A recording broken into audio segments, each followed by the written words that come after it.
Hello and welcome.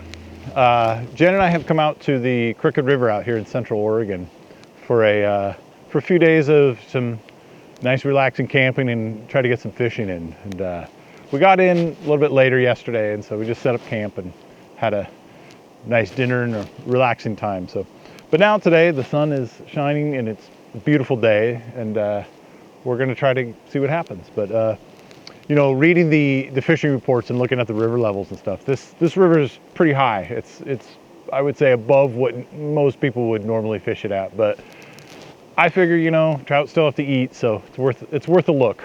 But anything, you know, I've been doing a lot of winter steelhead fishing lately, and out on the coast, and so just wanting to get a break from the kind of cold and damp and get out here to the cold and not damp. So.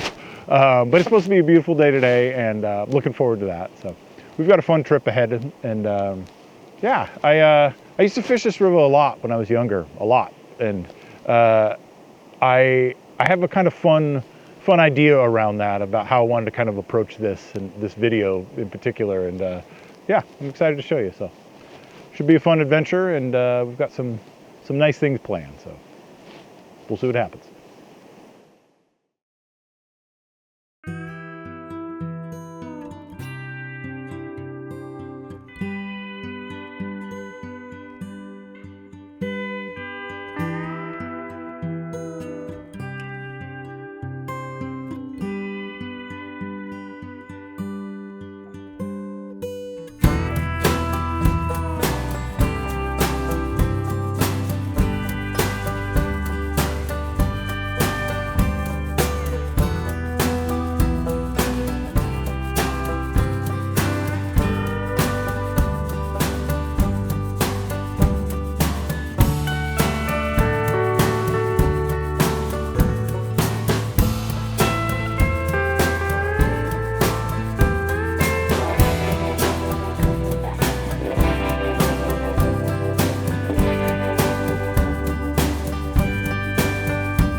As I mentioned earlier, I had a kind of fun idea for this trip, and so I used to fish this back in my late teens, early 20s, you know, all kind of through my 20s. Really fished this river quite a bit. You know, it was a very approachable river for, you know, when you're just sort of, you're not as skilled a fly fishing angler as, you know, maybe you are later in life. But you know, it was always just kind of a break to just, you know, kind of like we're doing on this trip, to just kind of get over to the high desert and enjoy, you know, different scenery and you know, kind of the beauty of the state. And so, you know, and the Deschutes is an amazing river full of, you know, some really nice big fish, but it's intimidating to a lot of people if you're young and you don't, you know, or a novice and you don't really know what you're doing. So we would come fish the Crooked quite a bit. And, you know, during my, you know, kind of early 20s, I had an ex-girlfriend who knew I was into fly fishing, and as a gift one year bought me a fly rod, which was a really, really generous gift. And so I thought it might be kind of cool to bring that rod to this trip and fish it, you know. So it's an older rod, and I don't fish it that much because it's not really, it doesn't really suit the style. I don't know. Maybe that's the wrong choice of words. I don't love the rod. Let me just say that. So it's a, you know, not an upper end Orvis silver label, and it's a 5-weight. It's a 8.5 foot 5-weight, paired with a nice Orvis reel here. But it's a full flex rod. So, you know, this thing's a bit of a spaghetti noodle. And it took me a long time to figure out what this rod was good at. And it wasn't really until I was on the Deschutes and I roll cast it, and then I said, oh, that's it. This thing just loads and fires line right out there. So I thought, you know, this is a perfect river to fish a 5-weight. Might be kind of fun to do. So along those lines, I also was thinking about just kind of some fly patterns to use. And I thought, in my fly tying gear, I have a pheasant tail from a pheasant that I shot many years ago as well. And for any of you that have ever done that, you know, harvested feathers from any sort of a hunting experience, you'll know that those feathers go a long way. So I've had this pheasant tail for a really long time. So I thought I would tie up some sort of an interesting pheasant tail pattern, probably something with a little bit of color in it, just because this water is, you know, off color as usual, but maybe a little bit more than usual. So yeah, I'm gonna get going on that and string this thing up. I'm thinking about doing just a dry dropper setup. I don't really expect that I'm going to get into any sort of a hatch today, but I figure I'm going to be doing a lot of nymphing, but I don't know, just feel like doing a dry dropper because it's one of my favorite ways to fish. So that's what's going to happen.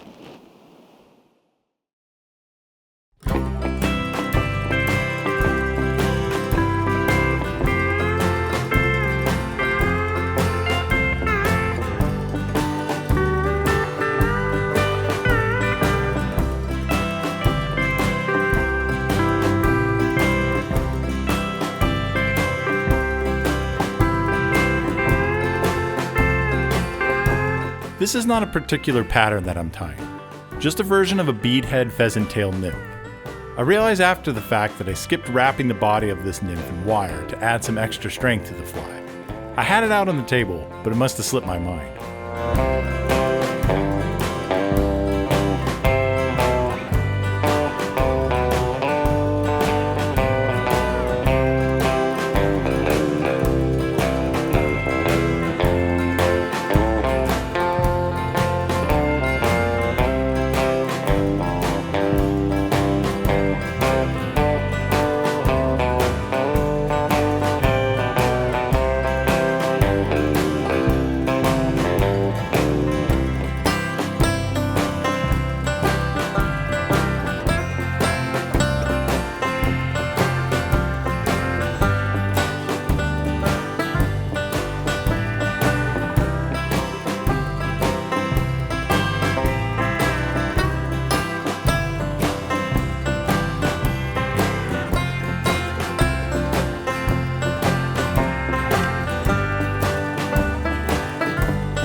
One thing that I love about the Crooked River is that a few organizations have teamed up and installed leader and tippet recycling stations at the campgrounds and recreation areas.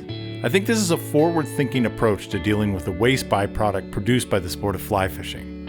I hope to see more of this in the future.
managed to catch a few more eager mountain whitefish when the camera wasn't rolling, which was a good sign that the fly I had tied was working and that the fish were attracted to it.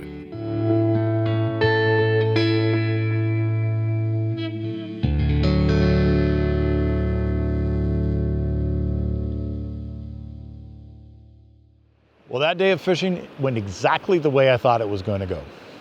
Well, maybe not exactly.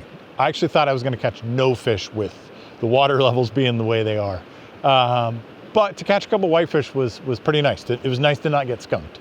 And, you know, sure, I'd rather have them be trout. And I've caught a lot of trout out of this river in the past. So I'm also not somebody who's super picky. I actually like catching whitefish.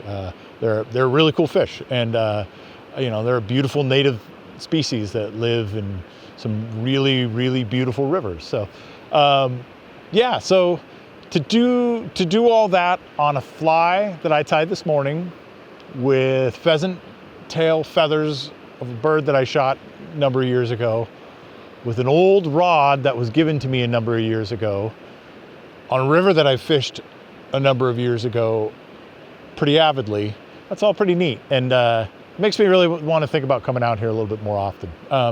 I just sort of, I don't know, it got really blown out, honestly, with sort of Bend exploding in population. You know, this was one of the first areas to really kind of, I don't know, there were a lot of people. I would have many instances of where I would be fishing, I'd turn around and look, and there was somebody jumping in right behind me, literally in water I just fished. And I don't love that. So I started exploring new places, but it's fun to be able to come back and kind of, you know, look into the health of the river and all that kind of stuff, which this particular river is actually doing better.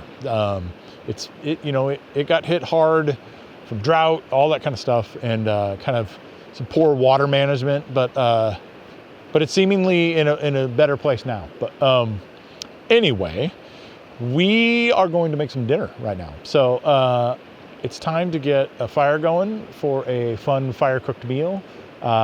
And we had something kind of special, and we want to take everybody along with us and show you what awesome things we're eating. So hope you enjoy it, and hopefully it's inspiring or hunger-inducing or something along those lines. But yeah, it's food time.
With an amazing meal in our bellies, we hiked up on a nearby ridge and took advantage of the minimal light pollution to watch the rise of the brilliantly clear February snow moon. It was a pretty awe-inspiring moment that won't soon be forgotten by either of us.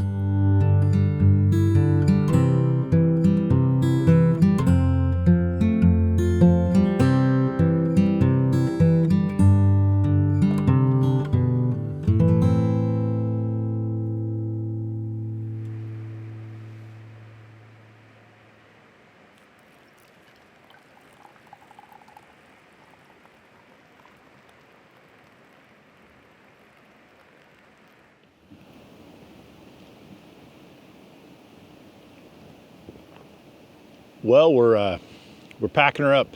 Gonna make the journey home here shortly, but yeah, I just wanted to just say thanks to everybody. You know, thanks for watching, and thanks to the subscribers. This is growing in a fun way, and I really appreciate everybody showing their support. But yeah, what a great trip. You know, it was occurring to me earlier that you know, when we set out to do this, it was really going to be more of a camping trip than a fishing trip. So even catching a couple of little whitefish was just fine with me, you know. And the whole experience, to do it on a fly that I tied with, you know, the feathers from a bird that I shot, that rod, this river, the whole thing. And that moon last night, that was pretty incredible. The burgers, everything. It was a great trip all around. And I also was thinking that, you know, I feel blessed to have a partner that enjoys doing this stuff too. That is really awesome, because it's you know, not everybody has that, and I feel very thankful for that. So, but yeah, I think that's just gonna do it. So, thanks again, and hope everybody's enjoying it so far. But I think we got a bit of a drive ahead of us, so we'll see you again next time. Thanks for coming along for the journey. Cheers.